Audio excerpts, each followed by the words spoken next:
ধাক্কা দেন মেসি, যা অবাক করেছে উপস্থিত দর্শকদের। ব্যাংক থেকে নগদে অ্যাড মানি করে প্রতি সপ্তাহে জিতুন মালদ্বীপে কাপল হলিডে প্যাকেজ।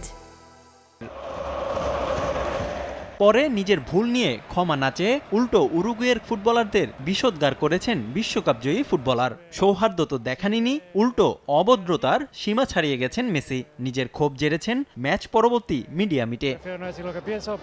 এই ঘটনা নিয়ে যা ভেবেছি তা আর বলতে চাই না। এ ধরনের ম্যাচ সবসময় আক্রমণাত্মক এবং কঠিন হয়, তবে সবসময় সবাইকেই সম্মান দেখাতে হয়। প্রতিপক্ষকে কিভাবে সম্মান দেখানো উচিত তা বড়দের থেকে তরুণদের শিখতে হবে।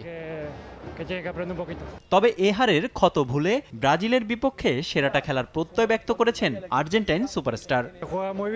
উরুগুয়ে খুব ভালো খেলেছে, আমাদের আজ হারতে হয়েছে, এটা হতেই পারে। তবে এখান থেকে ঘুরে দাঁড়াতে হবে এবং ব্রাজিলের বিপক্ষে ভালো খেলার চেষ্টা করতে হবে।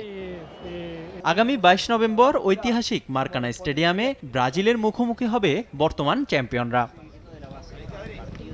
রিফাতুল ইসলাম মিরন, সময় সংবাদ।